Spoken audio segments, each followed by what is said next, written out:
no dar marcha atrás, papito lindo, sino que antes bien podamos permanecer firmes, Señor, no solamente en la doctrina, sino también en nuestro espíritu, Señor, en nuestra alma, en nuestro cuerpo, sabiendo, Señor, de que no vamos a dar marcha atrás, Padre bendito, sino que permaneceremos firmes en lo cual hemos creído, Padre. En el nombre de Jesús, te damos gracias, Padre, gracias, Hijo, y gracias, precioso Espíritu Santo. Amén, mis amados hermanos, Dios los bendiga.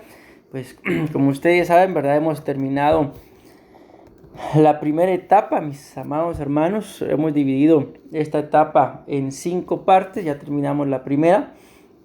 Y al final, si gustan, ¿verdad? Y quieren saber sus notas de los primeros 20 puntos, pues me recuerdan. Amén.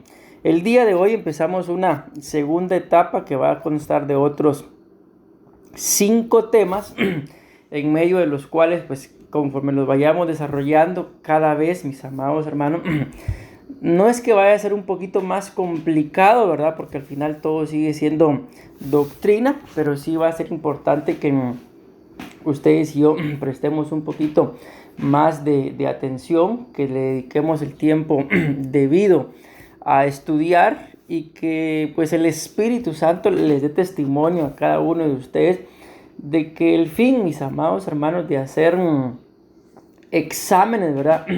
No es que ustedes estudien nada más para el examen, sino es de verdad ver cuánto se les ha quedado, mis amados hermanos, de lo que se ha explicado y ha escudriñado.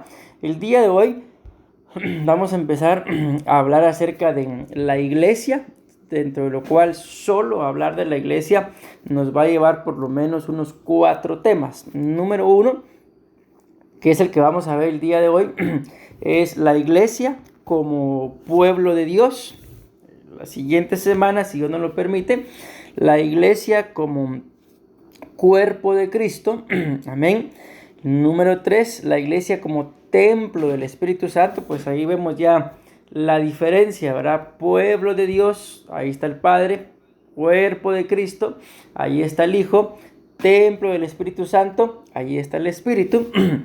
Pero también vamos a ver más adelante lo que es la iglesia desposada. Amén. La iglesia que va a ser prácticamente la novia del Cordero, mis amados hermanos. Y dentro de eso, pues vamos a tener que hablar acerca de los que son los más que vencedores en su momento. Pero por hoy vamos a iniciar a hablar permítanme acá, de la iglesia como pueblo de Dios. Amén. Bueno, ya les envié ahí la presentación. Y si tienen ahí sus Biblias o sus notas, pues pueden acompañarme o apuntar la cita de Mateo capítulo 16 y versículo 15. Amén. Repito, Mateo capítulo 16 y versículo 15. Vamos a leer hasta el 18. Dice la palabra del Señor en el nombre del Padre, del Hijo y del Espíritu Santo. Dice: Él les dijo: ¿pero quién decís que soy yo? Simón Pedro respondió: tú eres el Cristo, el Mesías, el ungido, el Hijo del Dios vivo. Entonces Jesús le respondió: bienaventurado, feliz, espiritualmente seguro, favorecido por Dios. Esto es lo que significa la palabra bienaventurado. Y todo esto era lo que le estaba diciendo el Señor Jesús, ¿verdad?, al apóstol Pedro cuando le dijo bienaventurado. Entonces le sigue diciendo: bienaventurado eres, Simón, hijo de Jonás, porque esto, escuchen esto, no te lo reveló carne ni sangre. Entiéndase, no te lo reveló hombre mortal, sino mi Padre que está en los cielos. Y te digo que tú eres Pedro, y sobre esta roca edificaré mi iglesia. Y las puertas del infierno, entiéndase el Hades o aún la misma muerte, no la vencerán. al impedir la resurrección de Cristo. Amén. Entonces veamos. Desde acá empezamos a ver algo muy importante, mis amados hermanos, y esto es importantísimo que ustedes lo aprendan. Bien, estamos empezando, apenas es la clase número 6, amén, de doctrina, pero en su momento también vamos a tener que escudriñar, mis amados hermanos. Es lamentable decirlo así, pero lo voy a decir así, las diferentes creencias dentro de la rama de todos aquellos que nos llamamos o usamos el título de cristianos. Amén. Vamos a tener que escudriñar las diferentes creencias, por ejemplo, en qué creen los metodistas, los adventistas, los católicos, que son ramas, mis amados hermanos, dentro de lo cual todos nos llamamos cristianos, los calvinistas, los luteranos, y hay muchas más que todos llevamos el nombre de cristiano, pero se creen en diferentes cosas. Los adventistas, creo que ya se lo mencioné. Ok, ¿por qué? Porque aquí lo dice claramente en el versículo 17. Vean lo que dice, lo voy a leer una vez más. Entonces Jesús le respondió: bienaventurado eres, Simón, hijo de Jonás. Escuchen, esta es la clave. Porque no te lo reveló carne ni sangre, sino mi Padre que está en los cielos. Amén. Estamos hablando acerca de... El Señor Jesús, en el contexto, le pregunta a sus discípulos: ¿quién dice la gente que soy yo? Y los discípulos empiezan a responder. Unos dicen que eres un profeta, que eres Elías, y le dan varias respuestas, pero luego viene él y les dice en el versículo 15: pero ustedes, ¿quiénes dicen que soy yo? Y ya sabemos lo que habló el apóstol Pedro. Le responde: tú eres el Cristo, el Hijo del Dios vivo. Amén. Y ahí vienen y le repito lo que ya le dije, lo llama bienaventurado y le dice: esto no te lo reveló, amén, ni carne ni sangre, sino mi Padre que está en los cielos. Y aquí viene algo muy importante, le dice: y te digo que tú eres Pedro. Si ustedes le ponen atención, en el versículo 15 dice: pero ¿quién dicen ustedes que soy yo? Simón Pedro respondió. Amén. Me dan cuenta que no dice solamente Pedro, sino dice Simón Pedro. Pero luego le dice en el versículo 18, después de llamarlo bienaventurado, después de decirle que lo que él había dicho era una revelación del Padre, le dice: tú eres Pedro, como quien dice, ya no vas a ser llamado Simón, sino ahora serás Pedro. Amén. Y sobre esta roca edificaré mi iglesia. Pero ¿cuál es esa roca, mis amados hermanos? La roca no es Pedro, amén, sino la roca es, la verdad que Pedro pronunció, la verdad que el Padre le reveló, y esa verdad es de que Jesús es el Cristo, el Mesías, el ungido, el Hijo del Dios vivo. Jesús es quien se hizo hombre, quien murió, quien resucitó y que volverá por nosotros. Y esa es la verdad sobre la cual la iglesia se va a edificar. Amén. La iglesia no se puede edificar como lo dicen los católicos, de que aquí Jesús dejó al primer papa y que el primer papa fue el apóstol Pedro.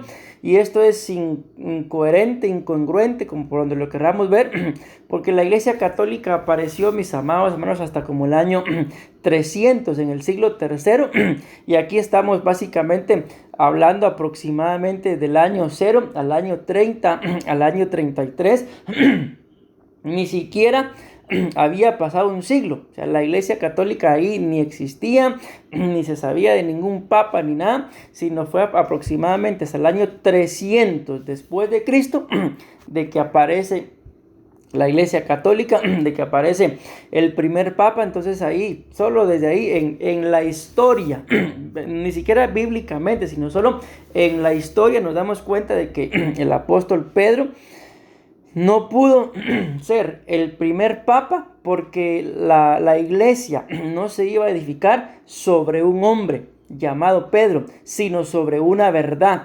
llamada Cristo, amén, la cual es de que Él es el Hijo de Dios, amén, de que Él es quien se hizo hombre, quien murió, quien resucitó y quien volverá por su iglesia, amén. Pero si me voy dando a entender, entonces para poder saber, entender, percibir, vivir, actuar como la iglesia, ustedes y yo tenemos que saber y entender de que nos es necesario que nos sea revelado. Aparte de esto, les digo esto también, le voy a poner pausa. Creemos en la manifestación del Espíritu Santo, amén, por lo cual no podemos ser llamados adventistas, porque ellos en lo único que creen es en el advenimiento, así le dicen ellos, en que Cristo volverá, pero no creen en el Espíritu Santo, amén. Entonces les digo esto, ¿por qué, mis amados hermanos? Porque aún dentro de nosotros mismos, amén, puede haber gente a la cual no se le ha revelado quién es Cristo. Si no se le revela quién es Cristo, no puede ser parte de esa iglesia que va a estar edificada sobre la verdad que dijo Pedro, no sobre Pedro, amén, sino sobre la verdad que dijo Pedro, y es lo que ustedes y yo tenemos que tener muy claros. Por eso les digo, en su momento, dentro de estas clases de doctrina, vamos a tener que aprender qué es en lo que cree cada iglesia que lleva el título de cristiana, porque para empezar, si lleva el título de cristiana, pues cree en Cristo, pero una cosa es que crean en Cristo y otra cosa es que crean en el Espíritu Santo, amén. Si no hay Espíritu Santo, mis amados hermanos, no hay quien nos conduzca al Hijo, porque acuérdense que la Biblia dice de que el Espíritu Santo nos conduciría hacia toda verdad. ¿Y quién fue el que dijo yo soy el camino, la verdad y la vida? Fue el Hijo, amén. Y si no me dirige el Espíritu Santo al Hijo, tampoco hay un mediador entre Dios y los hombres, un abogado entre Dios y los hombres, que es Cristo. Y escrito está, nadie va al Padre si no es por mí. Eso lo dijo Cristo. Eso de que dicen otras religiones de que a Jesús se llega por María, es mentira, mis amados hermanos, porque esto es como que yo les dijera a ustedes de que si quieren llegar a Jesús, entonces tienen que pasar por mí. No, porque María la bendecimos y le damos gracias a Dios por dejarse usar, pero María está, perdón, dentro de un nivel de los ministros. Eso es lo que es María. María no es más que un ministro. Sí, llegó a ser la madre de Jesús, el hombre, no como la gente lo dice, la madre de Dios, porque eso es incongruente. Un ser humano no puede ser madre ni padre de Dios. Entonces, mis amados hermanos, esto es importantísimo, de que para que ustedes y yo el día de hoy sepamos de que somos parte de la iglesia, el pueblo de Dios. Otra cosa es la iglesia como cuerpo de Cristo, otra cosa es la iglesia como templo del Espíritu Santo, otra cosa es la iglesia desposada, ¿entiendes? La iglesia novia, la iglesia que se casa, y aún podríamos decir, y otra es la iglesia esposa. ¿Por qué? Porque ya no es novia, ya no es desposada, sino ya es una iglesia que se ha casado, es otra cosa, amén. Pero por hoy vamos a desarrollar nada más este punto, la iglesia como pueblo de Dios.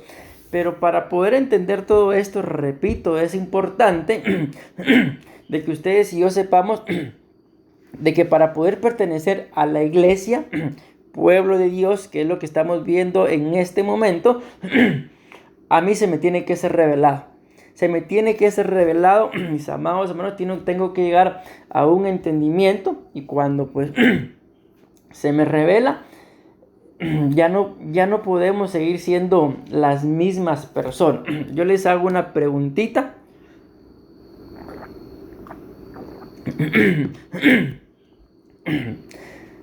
Perdón. No es lo mismo, ¿verdad? Una persona, sea un varón o una mujer, que está en una etapa, digamos, de matrimonio, pero hablemos unos 30 años en los que ya pues se tiene un cierto nivel de madurez, ya está en una etapa ideal para poder casarse, amén. No es lo mismo que tenga 30 años y esté soltero o soltera, a que tenga 30 años y esté casado o casada. Automáticamente algo ya cambió.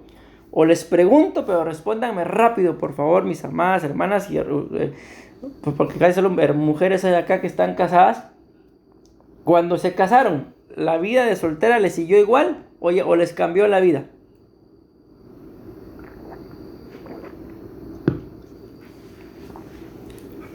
Al casarnos, pastor, nos cambia la vida. Ya no podemos seguir en la soltería. Tenemos una responsabilidad. Amén, hermana. Muchas gracias. Entonces, ¿se dan cuenta por qué les hago esta pregunta? Porque la iglesia novia también es una, pero la iglesia casada es otra también. Entonces, ahí podríamos agregarle solo dentro de la iglesia, al hablar de la iglesia, 5 temas. Pero bueno, ahí vamos a ver cómo lo desarrollamos. Porque si no se nos extiende, mis amados hermanos, demasiado estos 6 meses, de los cuales ya llevamos básicamente 1 y un poquito más. Pero se los menciono para que nos demos cuenta de que cuando yo entiendo esta verdad, que ya mencioné, ¿verdad? Que el apóstol Pedro dijo, entonces me doy cuenta de que como iglesia, parte del pueblo de Dios, simple y sencillamente, ya no puedo vivir igual a como cuando estaba en el mundo. Amén. Y en algo, mis amados hermanos, nuestras vidas tienen que cambiar. Bueno, tengo muchas más cosas que decirles, pero avanzo. Imagínense, ya llevo casi 20 minutos y no he pasado de lo primero.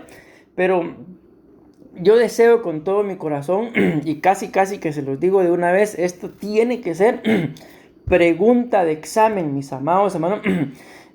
Para que ustedes y yo sepamos ver a identificar si la iglesia se edificó sobre Pedro o la iglesia se edificó sobre una verdad revelada. ¿Cuál es la verdad revelada? La respuesta que dio Pedro. Tú eres el Cristo, el Mesías, el ungido, el Hijo del Dios vivo. Esa es la verdad sobre la cual Jesús dice, sobre esta roca edificaré mi iglesia. Amén. Bueno, ya casi que les estoy ayudando con el examen, mis amados. Esto tienen que tenerlo claro. Esto va a ser pregunta de examen. Porque si ustedes y yo podemos saber cualquier cosa, pero si no sabemos cuál es la roca sobre la cual la iglesia está edificada, vamos a cometer el mismo error que los católicos y vamos a pensar que la roca es un hombre llamado, en este caso es lo que ellos dicen, Pedro, pero ahora llamado Papa. No hay otra cosa más falsa que eso, y lo más triste es de que miles de personas así lo creen también. Espero yo en el nombre de Jesús de que ustedes no lo crean así, porque no es Pedro, no es un hombre, eso es a lo que me refiero. El fundamento de la iglesia. El fundamento de la iglesia es Cristo, mis amados hermanos. Es esa verdad. Tú eres Cristo, el Hijo de Dios. Amén. Bueno, avanzo. Miren, pues, si ustedes se dan cuenta, le dice ahí, y sobre esta roca edificaré mi iglesia. Yo espero que ya tengan claro cuál es la roca, ¿verdad? Y luego dice, y las puertas del infierno, las puertas del Hades, las puertas de la muerte, no la vencerán. Alguna otra versión dice, no prevalecerán en contra de ella. Amén. Y esta versión dice, no la vencerán al impedir la resurrección del Cristo.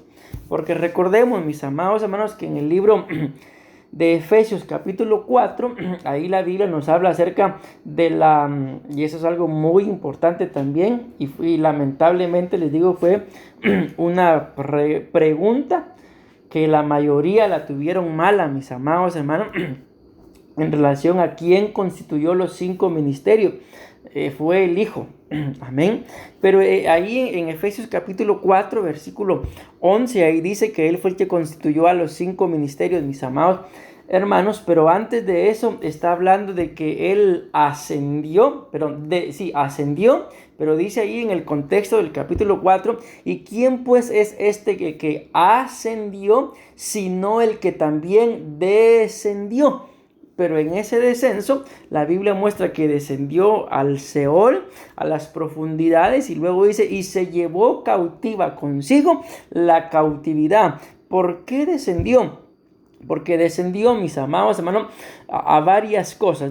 Por lo menos descendió a vencer a la muerte. Descendió a llevar cautiva la cautividad. Descendió a llevarse, mis amados hermanos, consigo a todos aquellos que habían muerto básicamente en lo que es el diluvio. Descendió también a quitarle las llaves del Hades, las llaves de la muerte, y por eso la Biblia dice, ¿dónde está, oh sepulcro, tu victoria, y dónde, oh muerte, tu aguijón? ¿Por qué? Porque ya cuando Él desciende a las profundidades del Seol, fue a hacer muchas cosas, mis amados hermanos, y en una de esas pues también a morir, ¿verdad? Pero de ahí, de la misma muerte, el Padre lo resucita, y por eso es lo que dice Él acá, que las puertas del infierno, del Hades, de la muerte, no iban a poder vencer, porque lo que estos querían era impedir que Él resucitara.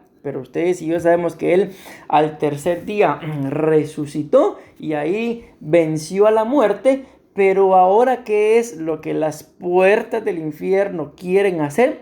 Quieren prevalecer en contra de la iglesia. Pero tenemos que tener claro esto, de que una cosa es, mi amado hermano, la gente que llega a congregarse a un templo, y que ellos piensan de que porque tienen un lugar en donde se congregan, son iglesia. Porque los que, digámoslo así, los que somos iglesia, tenemos, valga la redundancia, que tener una forma de actuar, una forma de pensar, una forma de conducirnos, y no vamos a poder cambiar todo lo que les acabo de decir, si a mí no se me revela, amén, quién soy, quién es la iglesia, quién es la verdad, amén. Entonces viene acá algo muy delicado, mis amados hermanos. Si avanzamos, aquí yo les coloqué lo que la Biblia muestra, que tampoco, en su momento se los dije, ahora tampoco les coloqué las bases bíblicas, porque esto también es doctrina. Y pues si se los doy, vamos a perder un poco la esencia, pero esto ya es doctrina un poco más avanzada, ¿verdad? Cuando dice acá que ni las puertas del Hades prevalecerán en contra de la iglesia, por lo menos bíblicamente hablando son 14 puertas. El número 14, mi amado hermano, uno de los significados que tiene es buen testimonio. No significa testimonio, significa buen testimonio. Ok, ¿cuáles son parte de esas puertas que dice la Biblia? No tengamos logrado, no van a prevalecer en contra de la iglesia. Son la mujer extraña, la mujer adúltera, la mujer insensata, la falta de corrección, la ignorancia, la rebelión, la desobediencia, el orgullo, olvidarse del Señor, la insensatez y la idolatría. Son, como les repito, 14 puertas que la Biblia dice claramente ahí. Perdónenme que me detenga mucho acá, pero es importante, mis amados hermanos, que lo logremos entender, que ninguna de estas 14 puertas del infierno iban a prevalecer en contra de la iglesia. Amén. Por mencionar una, el orgullo. Amén. Entonces, ¿cómo sé yo, mis amados hermanos, de que yo soy parte de la iglesia, que es lo que estamos viendo ahorita, pueblo de Dios?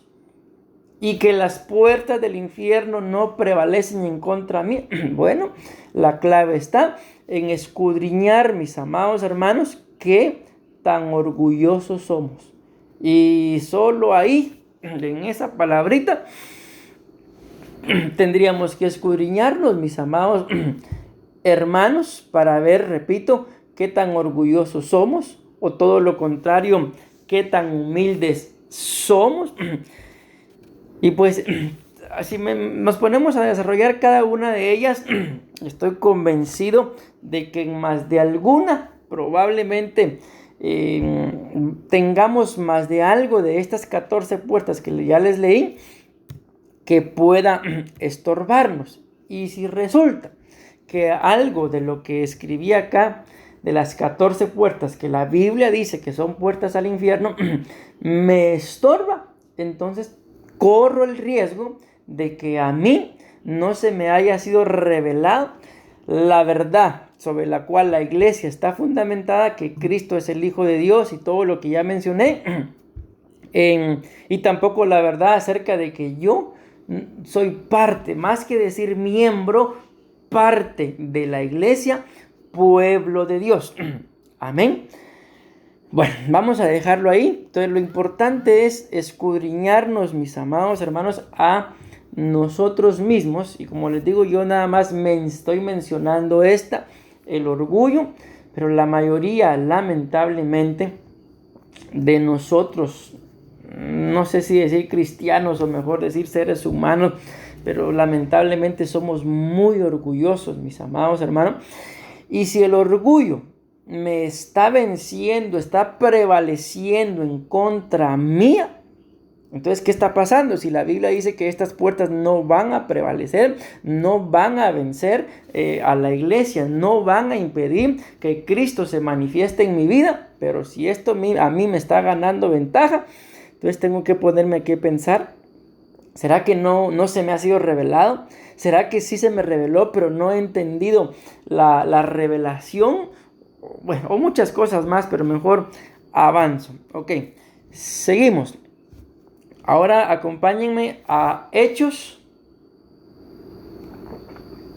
capítulo 11 y versículo 26. Y cuando lo encontró, lo trajo a Antioquía. Escuchen lo que dice acá. Y se reunieron con la iglesia por todo un año y enseñaban a las multitudes y a los discípulos y se les llamó cristianos por primera vez en Antioquía. Entonces aquí está claro, ¿verdad? De que se reunieron con, dice, la iglesia, ellos enseñaban y se les llamó cristianos. ¿A quién se le llamó? ¿A quiénes se les llamó cristianos?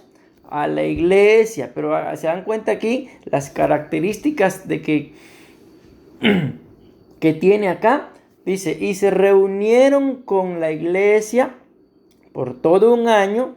Luego dice acá, y enseñaban a las multitudes y a los discípulos se les llamó por primera vez cristiano. Entonces se dan cuenta, en la iglesia, mis amados hermanos, había enseñanza, había discípulos que se unieron con la iglesia, pero en sí se les llamó cristianos por primera vez. Y la respuesta pues está muy clara, ¿verdad? ¿Por qué se les llamó cristianos si al único que se le conocía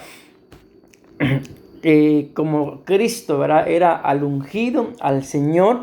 Mis amados hermanos, se llamó cristiano por el hecho de que veían de que hacían las obras de Cristo. Si ustedes y yo recordamos, ya lo vimos, aunque miren, para ver cada tema de los que ya explicamos, incluido este que estamos hablando, a profundidad, no se puede en una hora, mis amados hermanos, es muy poquito tiempo. No crean ustedes que todo lo que ya se les enseñó es todo lo que hay, no. Hay muchos pasajes que se quedaron fuera para tratar de resumir esto en una hora. Pero ¿por qué les estoy diciendo esto? Porque como iglesia, mis amados hermanos, tenemos muchas cosas que aprender para que Cristo se manifieste en nosotros y que entonces la gente al ver la iglesia, no me refiero al templo, al lugar donde nos congregamos, sino estamos hablando de nosotros, mis amados hermanos, pueda ver a Cristo, pueda ver al Padre, pueda ver al Espíritu Santo reflejado en nosotros. Porque, miren, por ejemplo, el apóstol Sergio, él ha contado su testimonio y él decía de que sin ser el cristiano, sin ser el creyente, ya había leído la Biblia. Entonces, cuando alguien llegaba a evangelizarlo, él ya sabía lo que la Biblia decía y no era cristiano. Amén. Entonces, alguien puede leer la Biblia de pasta a pasta sin ser cristiano. Y les digo, si alguien sabe lo que la Biblia dice, que Jehová lo reprenda, es el mismo Satanás. Recordemos que en el momento de la prueba y la tentación en el desierto, el mismo Satanás le dice, escrito está, a sus ángeles mandará para que tus pies no tropiecen.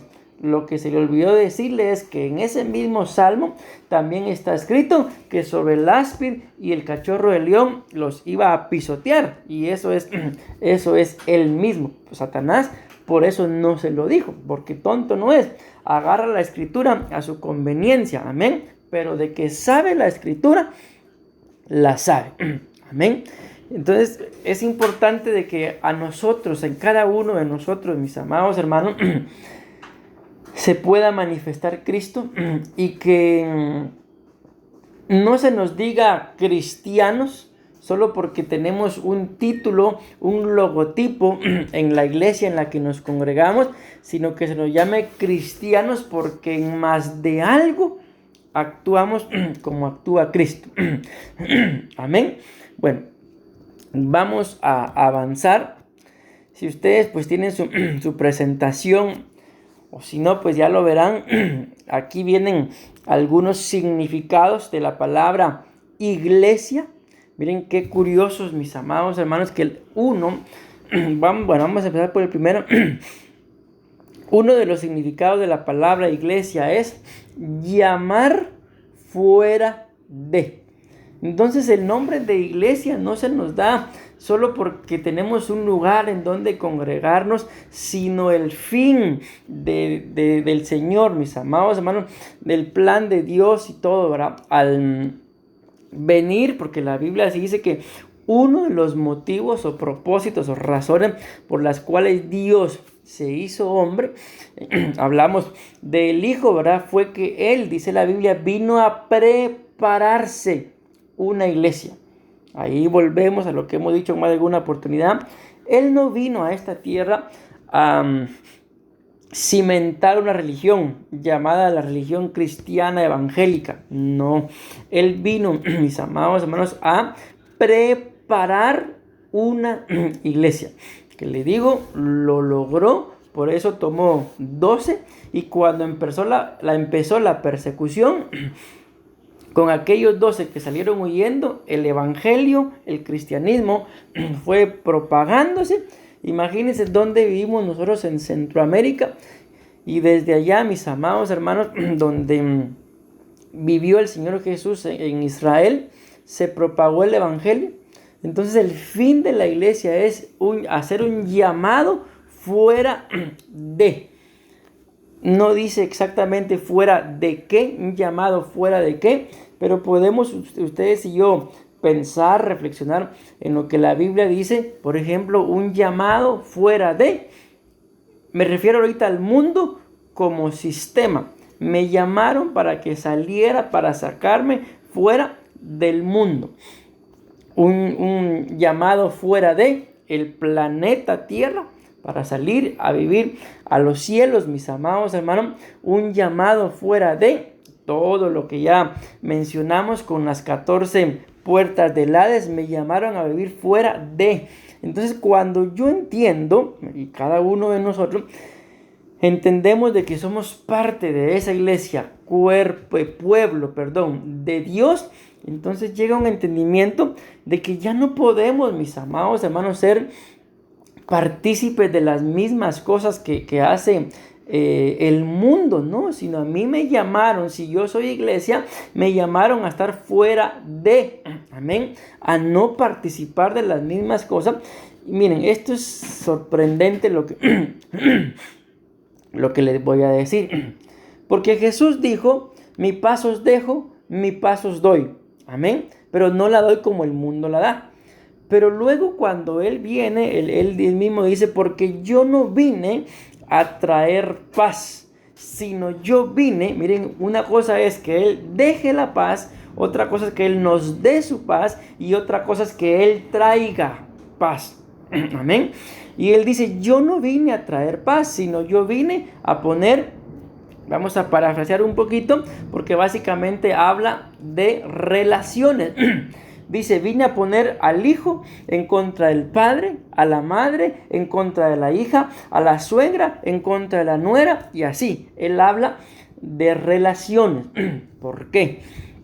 Porque cuando Cristo, mis amados hermanos, entra a nuestras vidas, yo no sé, por ejemplo, algunos de ustedes habrán salido de la religión católica, no lo sé, pero cuando Cristo entra a nuestras vidas, nos hace un llamado fuera de, me saca a mí de la religión. Y cómo se pone papá, cómo se pone mamá, cómo se ponen mis hermanos al saber que, estoy poniendo un ejemplo, perdónenme, pero es el ejemplo que se me ocurre, que todos éramos católicos o musulmanes o la religión que sea, pero ahora a mí me alumbró Cristo y ahora yo paso a ser parte de la iglesia, pueblo de Dios, y me llama ¿fuera de qué? Fuera de toda religión, sea el nombre que sea. ¿Y cómo se pone mamá? ¿Cómo se pone papá? ¿Cómo se ponen mis hermanos? Al saber que ahora yo ya no pertenezco a la religión que ellos profesan, ya no soy católico, ya no soy mormón, ya no soy musulmán, sino que ahora soy parte de la iglesia, pueblo de Dios. Es ahí donde se cumple. Yo no vine a traer paz, yo vine a poner al padre contra el hijo, a la madre contra la hija. ¿Por qué? Porque cuando el Señor entra, nos llama, nos saca fuera de. Por ejemplo, ¿qué le dijo el Padre a Abraham? Vete, sal, un llamado fuera de, sal de tu tierra, sal de tu parentela. Y cuando escudriñamos la vida de Abraham, por lo menos de 4 lugares le tuvo que decir sal, un llamado fuera de. Porque Abraham tenía un error, que el Señor lo sacaba, lo llamaba fuera de un lugar y se iba a establecer a otro. Lo tenía que volver a sacar de ahí y se iba a establecer a otro. Y así fue la vida de Abraham, a tal punto que llega un momento en el que la Biblia nos muestra que por la fe Abraham, miren qué tremendo, buscaba una ciudad que no tiene fundamento en esta tierra. ¿Y qué hacía buscándola en esta tierra? Por eso dice: por la fe Abraham andaba de lugar en lugar, porque andaba buscando una ciudad cuyo fundamento no está en esta tierra. Entonces, ¿qué era lo que Dios estaba haciendo con Abraham? Un llamado fuera de. Yo ya puse un pequeño ejemplo, mis amados hermanos, con la religión. Ahora pensemos, no hablemos de religión, pensemos en costumbres o tradiciones. Por ejemplo, no sé, mi amado hermano, tú sabrás qué costumbre. Por ejemplo, puedo mencionar entre costumbre y tradición la Semana Santa, la Navidad, amén, por mencionar alguna. Resulta que para estas fechas mi familia tiene por costumbre una reunión. Esa es la costumbre. Pero ¿cuál es la tradición, mis amados hermanos? Pues celebrar la Navidad, celebrar la Semana Santa. Ok, pero ahora resulta de que toda mi familia hace eso.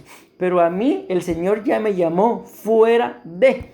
No solamente me llamó, sino ahora me explica y me aclara que estas cosas no solamente no le agradan, sino que todavía con eso son paganas. O sea, es mucho peor.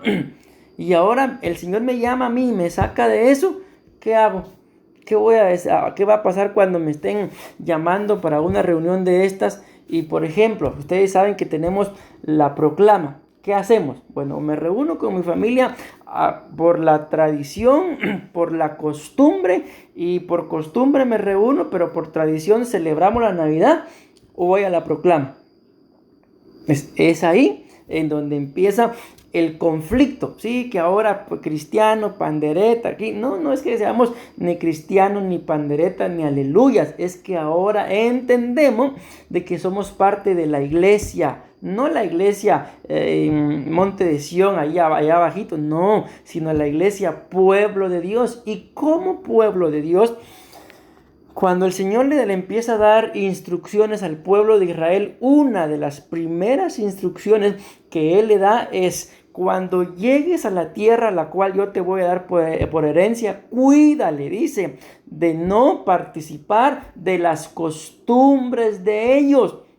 No sea que te hagas uno con ellos y tenga que destruirte como los destruye ahí.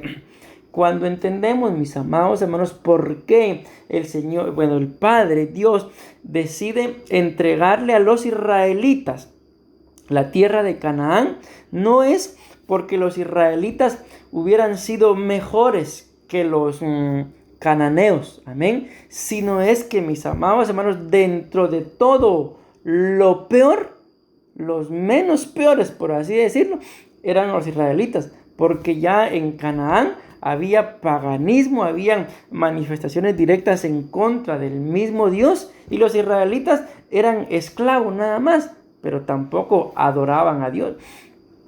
Porque cuando ustedes y yo vemos en la historia, ¿verdad?, de nuestra América, ¿por qué fue que Dios decide que vengan los conquistadores?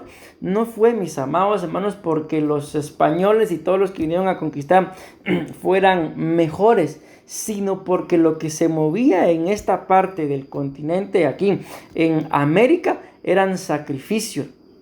En alguna oportunidad, allá en Guatemala, están las ruinas en Petén, están las ruinas de Tikal, el Gran Jaguar y muchas cosas. Pero es sorprendente, mis amados hermanos, cuando uno está frente a esas grandes pirámides, es sorprendente la atmósfera, el peso espiritual que se maneja ahí.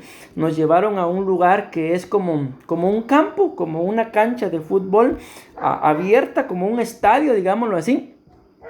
Pero cuando uno baja al campo, a la gramilla, literalmente se siente como que el mismo viento lo cargara, lo levantara, y es que no se escuchan literalmente, pero se logra percibir como lamentos. Y les digo, es una atmósfera tan pesada, y es que eso no aconteció ayer. Eso tiene muchos años en los que pasó todo lo que pasó ahí, y así en cada parte del mundo en donde hay pirámides. Y por eso fue que Dios permitió que vinieran los conquistadores. ¿Por qué? Porque lo que se hacía en esta parte del mundo era mucho peor a lo que se hacía en otro lugar. Entonces, ya me extendí demasiado, mis amados hermanos. Les estoy diciendo esto porque eso es entender que yo soy parte de la iglesia, de que yo bendigo, y no digo solamente por mí, sino lo hago como en forma de todo. Yo bendigo a mis papás, bendigo a mis hermanos, mis tíos y todo eso.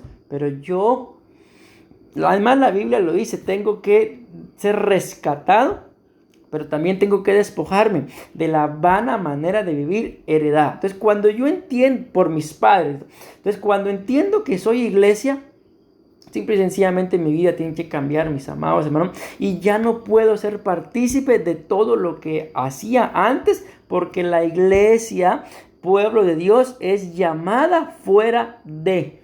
La iglesia, pueblo de Dios, el Señor la llamó fuera de Egipto, la sacó de Egipto, la llevó a una tierra prometida. Y si ustedes se recuerdan, ¿cuál era la petición que Moisés llegaba a hacerle a Faraón? Deja ir a mi pueblo, dice el Señor, porque le tenemos que ir a rendir culto, tenemos que ir a adorar. Lo estaba llamando fuera de la esclavitud para que se convirtiera en un pueblo libre y adorador. Amén. Entonces por eso les empecé diciendo de que ustedes y yo, mis amados hermanos, podemos llegar allá abajo al templo y congregarnos, pero solamente ese hecho, ese acto de que yo llegue y me congregue, no dicta que en realidad yo soy iglesia. Imagínense, aquí estamos hablando de iglesia, pueblo de Dios todavía. No estamos hablando de iglesia desposada, iglesia novia, iglesia que se va a casar. Ese es otro nivel, otra dimensión.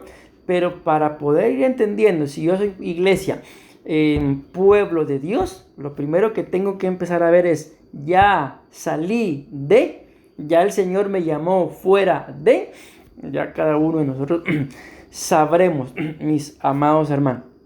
Miren, a mí ya se me fue el tiempo, me quedan nada más 15 minutos y tengo muchas cosas que hablarles todavía. Nada más voy a leer esto. Entonces, otros de los significados de la palabra iglesia son comunidad cristiana de miembros en la tierra, vean qué tremendo, o santos en el cielo. Ahí nos damos cuenta de que la iglesia no es, mis amados hermanos, una institución para quedarse en esta tierra, porque el mismo significado que da acá es comunidad cristiana de miembros en la tierra o santos en el cielo. O dice acá, o ambos. Luego dice acá, mis amados hermanos, otro significado de la iglesia universal. Ya solamente voy a leer porque ya se me fue el tiempo. Toda la compañía, escuchen esto, también es otro tema que tenemos que abordar, de los redimidos a través de la era, escuchen qué tremendo, era presente. O sea, la iglesia, mis amados hermanos, la iglesia ha sido, la iglesia es y la iglesia será. Y si ustedes se recuerdan, mi esposa les decía algo en el culto de ayer, de que el reino de Dios, decía ella, con nosotros o sin nosotros va a continuar. Amén. La iglesia, yo los bendigo y por eso espero que aprendamos bastante de estas clases de doctrina, pero la iglesia, por esto que dice acá, es toda la compañía de los redimidos a través de la era presente. O sea, la iglesia ha sido, la iglesia es, y la iglesia esté o no esté yo, seguirá siendo. Amén. Pero ¿de quién depende, mis amados hermanos, de que yo sea parte de la iglesia? Pues depende de mí. Amén. Depende de que aprenda a vivir, no como un grupo de personas que se congregan y tienen ciertas creencias. No, porque creencias un montón de gente tiene, aún muchos equivocados. Amén. Pero ser parte de la iglesia es esto, entender de que somos redimidos en la era presente. Quisiera explicarlo más, pero repito, ya el tiempo se me fue. La iglesia, la cual es su cuerpo, ustedes y yo tenemos que entender, mis amados hermanos, de que todos formamos un cuerpo. Amén. Bueno, mejor avanzo. Tienen por costumbre, escuchen, rendir culto. Y aquí es un pequeño ejemplo, ¿verdad? Ustedes y yo sabemos de que en la iglesia donde nos congregamos, ahí abajo en Barrio Latino, pues tenemos culto 3 veces por semana, ¿verdad? Y esto me lleva a mí a entender, soy parte de la iglesia, ¿sí? Bueno, cada cuánto me congrego. O sea, alguien, escuchen bien esto que voy a decir, bendito Dios, pues ustedes se congregan, mis amados hermanos, pero por poner un ejemplo, alguien que deja, oigan bien lo que estoy diciendo, deja, no estoy diciendo que se congrega de vez en cuando, estoy diciendo deja de congregarse, automáticamente, no es que Dios sea malo, mis amados hermanos, pero es como que uno solito se saliera, deja de ser parte de la iglesia. ¿Por qué? Porque una de las características de la iglesia, pueblo de Dios, es que le rinde culto a Dios. La iglesia, la totalidad de las congregaciones cristianas, escuchen esto, de todos los tiempos. Amén. La iglesia, la totalidad de las congregaciones cristianas de todos los tiempos. Entonces esto quiere decir de que si mucho tiempo atrás en el cual ustedes y yo ni habíamos nacido, que así es, la gente ya se congregaba, pues ellos también, aunque ya hayan partido, amén, son parte de la iglesia. Pero otra cosa es, esto más adelante lo veremos, la iglesia que se casa. Eso ya, ahí ya no llega cualquiera. Y primeramente Dios, nosotros sí lleguemos. Por último, de los significados dice que iglesia es asamblea, congregación, concurrencia, reunión de cristianos. Ay, Dios mío. Ya el tiempo se me fue y aquí llegué a un esquema que hice. Miren, pues, ¿cómo hago para explicarles esto? Tengo 10 minutos todavía. Vamos a ver, acá está, iglesia. Bueno, la palabra iglesia, mis amados hermanos, es una palabra griega que es eclesía. Amén. Y nosotros pues en español le decimos iglesia. La palabra iglesia en griego está formada por 1, 2, 3, 4, 5, 6, 7, 8. 8 letras. Amén. Cada letra a su vez tiene un valor numérico. Si ustedes tienen ahí la imagen, mis amados hermanos, ahí pues lo van a poder entender. Y al sumar todos los valores numéricos de cada una de esas letras, me da a mí el valor de 164. 164. Entonces la palabra iglesia, en español eclesía, en griego, tiene un valor numérico de 164. Y vean esto, cuando estos números se desglosan, mis amados hermanos, nos habla de el número 1, unidad, y nos habla de Dios. Nos habla también del número 6, de hombre y humanidad.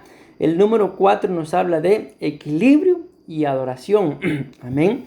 También cuando se suma el 1 más 6, acuérdense que es 164, da 7 y nos habla de perfección. Cuando ese 7 que da la suma de 1 más 6 se suma con el 4 de 164, nos da 11. Y esto es purificación, cambio de dimensión. Amén.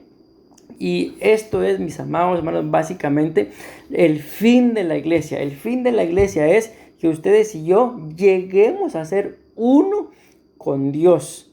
Amén. Que aunque somos hombres, me refiero a seres humanos, amén, y a humanidad, tiene que haber un equilibrio, adoración, perfección, purificación y un cambio de dimensión. Aquí se cumple una vez más el primer significado de la palabra iglesia, que es llamar fuera de cambio de dimensión. Entonces, el fin, mi amado hermano, de que tú y yo, que a ti y a mí, mejor, se nos sea revelada la verdad que es Cristo y que sobre esa roca estemos fundamentados como iglesia. ¿Cuál es el fin? Que salgamos de esta tierra. Que haya un cambio de dimensión. Amén. Ya no vamos a estar en una dimensión terrenal, sino vamos a pasar a una dimensión celestial. Pero entre la dimensión terrenal y la celestial hay una dimensión intermedio que es la dimensión espiritual. Esa es la dimensión que la iglesia tiene que adoptar. ¿Para qué? Para pasar de lo terrenal por lo espiritual a lo celestial. Y ese va a ser nuestro cambio de dimensión. Salmo 103. Sabed que Él, el Señor, es Dios. Él nos hizo y no nosotros a nosotros mismos. Escuchen, pueblo suyo somos y ovejas de su prado. Entonces ahí está escrito claramente de que somos pueblo de Dios. Mis amados hermanos, Él nos hizo y esa es la iglesia como pueblo de Dios. Voy un poquito rápido porque ya el tiempo se me fue. Jueces 22 dice, y los jefes de todo el pueblo, de todas las tribus de Israel, tomaron su puesto. Escuchen esto, esta versión dice, en la asamblea. Creo que está claro, ¿verdad? En la iglesia del pueblo de Dios. Pero miren qué tremendo. 400,000 soldados de a pie que sacaban espada. Con mucho respeto, mis amados hermanos, no eran simples cristianos. Amén. Miren las características de la iglesia pueblo de Dios. 400,000 soldados de a pie. Lástima que se nos fue el tiempo, hermano. Es que miren, si yo me pongo a explicar cada una de estas cosas, no vamos a hacer la graduación en junio. Amén, vamos a hacerla hasta en diciembre. Y yo no pretendo esto. Pero bueno. 400,000 soldados de a pie que sacan la espada. Entonces tú y yo, mi amado hermano, como parte de la iglesia, escuchen, iglesia, pueblo de Dios, tenemos que ser diestros con la espada. Por eso fue que les dije de que ya la última tarea que me entregaron era un resumen. Hoy las tareas cambian y como lo vamos a tomar en 5 etapas, cada tarea va a ser diferente, con el fin de que ustedes y yo no solamente estemos aprendiendo doctrina, sino que en su momento la podamos compartir. Recuerden que desde el principio les dije de que pues si Dios me lo permite, nos da vida, ¿verdad? Yo pienso continuar con esto. Terminamos la primera etapa de doctrina básica, pero vamos a seguir avanzando. Y van a venir más que se van a agregar, pero yo ya no les voy a dar la clase. Alguno de ustedes tendrá que hacer lo que yo estoy haciendo con ustedes el día de hoy. Amén. Por eso tienen que ser como estos que dice acá. Tomaron su puesto en la asamblea del pueblo de Dios 400,000 soldados de a pie que sacaban espada. Hay muchas cosas que desglosar ahí. Eran soldados, andaban a pie, tenían espada. En otras cosas, mis amados hermanos, no andaban escatimando nada con tal de congregarse. Un cristiano común, típico, no se congrega si llueve. Si hay mucho sol, no se congrega. Si lo visita la familia, no se congrega. Si no hay vehículo, no se congrega. Si no hay para esto, no hay para lo otro, tampoco. Cualquier cosa, mis amados hermanos, es buena con tal de no congregarse. Pero estos soldados de a pie y diestros con la palabra. ¿Y en dónde estaban? En el templo, en la asamblea del pueblo de Dios. La iglesia es la palestra de Dios para capacitar como soldados, guerreros valientes, esforzados, colocándolos a cada uno en el lugar que nos corresponde. La iglesia también es el centro de preparación para la amada que se va arrebatada, lista y ataviada para el encuentro con su amado y preparada para las bodas del Cordero. Hay algo muy interesante acá. Si ustedes se recuerdan, mis amados hermanos, hace algún tiempo yo les hice una pregunta y les dije, pregúntenle al Señor a qué los trajo aquí a la iglesia, refiriéndome a Grecia, ¿verdad? Al templo donde nos congregamos. ¿A qué los trajo acá? Ok, ¿por qué les digo esto? Porque aquí dentro de lo que estamos leyendo, dice acá que es la iglesia para capacitarnos, para colocar a cada uno en el lugar que le corresponde. Yo no sé, pero me imagino de que si tú te congregas, mi amado hermano, no creo yo que tu fin sea toda la vida estarte solamente congregando. En más de algún momento de tu vida, mi amado hermano, vas a tener que servir en algo. Amén. Algunos, pues quizá quieren servir en alabanza, en servidores. No sé si la pastora les habrá dicho, pero hay necesidad de maestros para el área de niños.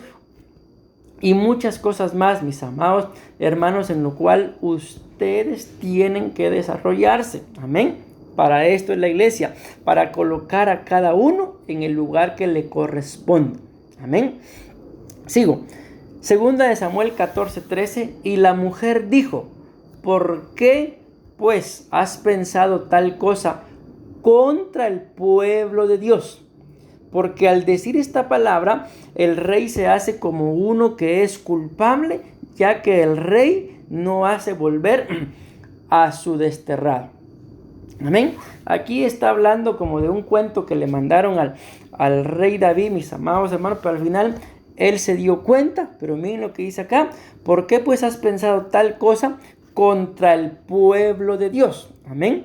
Esto hace referencia a que muchas veces, mis amados hermanos, algo que alguien haga en contra de uno, o sea, de una persona, pero que es miembro de la iglesia, pueblo de Dios, no lo va a hacer en contra de una persona, sino en contra del pueblo de Dios. Amén. Porque la Biblia muestra que aunque somos muchos miembros, haciendo referencia del cuerpo, pero cuerpos tenemos solo uno, pero el cuerpo está lleno de, imagínense, solo de huesos, son más de 200 huesos. Y ya si podemos hablar cada uno de los órganos, cuánta cantidad de miembros, pues así es la iglesia. Si ustedes se golpean un dedo, le duele el dedo, pero le duele hasta el alma. Siento yo cuando me he metido grapas, siento que me duele todo, mis amados hermanos. Pues igual en la iglesia. Amén. La iglesia es una casa de restauración donde se debe levantar al caído, vendar al herido, darle libertad al cautivo y para esperar siempre a los que se han apartado del camino. Y si alguno se ha rebelado, tendrán las puertas abiertas para volver a casa si se arrepiente. Recuerden, por eso les leía la cita de 2 Samuel 14:13, porque aquí básicamente qué fue lo que pasó cuando Absalón da órdenes para matar a Amnón, sale huyendo, estuvo como 2 años en el exilio, el rey David lo manda a llamar, pero le dice, pero que no vea mi rostro. La Biblia muestra que vivían cerca, pero Absalón no podía acercarse al rey, siendo su padre. Amén. Entonces la iglesia es para esto. Si alguien se ha rebelado, pero se arrepiente, pues que alcanza misericordia. Si no se arrepiente, ustedes y yo sabemos qué fue lo que le pasó a Absalón por su falta de corazón arrepentido. Terminó enredado con su mismo pelo en un árbol y ahí lo mataron. Amén. Pero si se hubiera arrepentido, alcanza misericordia. Entonces la iglesia, mis amados hermanos, no es un lugar para estar juzgando a nadie, que Dios nos libre, sino es un lugar para que las personas que deseen, pues, más que congregarse en un templo, entrar al pueblo de Dios, ustedes y yo tenemos que ser los facilitadores para que ellos sean restaurados de todo aquello que tengan necesidad. Salmo 73:10. Por eso el pueblo de Dios vuelve a este lugar y beben las aguas de la abundancia.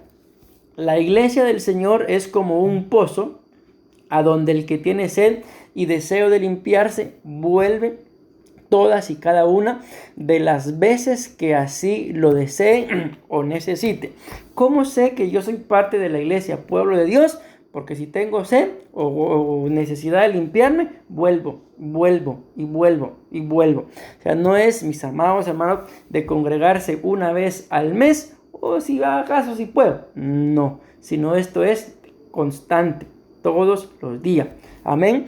Y yo creo que Dios nos proveerá lo necesario para hacerlo. Eso es cuando entendemos, mis amados hermanos, que somos iglesia, pueblo de Dios, no un miembro de un templo, amén, sino iglesia, pueblo de Dios. Todavía me falta, vamos a ver, Hebreos 4:9. Queda por tanto, dice, un reposo sagrado para el pueblo de Dios. Este reposo nos está hablando del arrebatamiento, cumpliéndose así el significado de la palabra iglesia llamada fuera de. Amén. Vamos a avanzar. Hebreos 11:24. Por la fe Moisés, cuando era ya grande, rehusó ser llamado hijo de la hija de Faraón, escogiendo antes ser maltratado con el pueblo de Dios, que gozar de los placeres temporales del pecado, considerando como mayores riquezas el oprobio de Cristo que los tesoros de Egipto, porque tenía la mirada puesta en la recompensa. Todo aquel que sea parte del pueblo de Dios, aunque se aparte y como Moisés viva en Egipto, figura del mundo, si se arrepiente y vuelve, será contado una vez más como parte del pueblo de Dios. Bueno, ya terminé, bendito Dios. Entonces ahí nos damos cuenta, mis amados hermanos, de que en este último punto, ¿verdad? Leíamos de que así como Moisés, mucha gente que en este momento puede estar en el mundo, si se arrepiente y vuelve su corazón a Jesús, puede llegar a ser contado como pueblo de Dios. Decimos amén, amén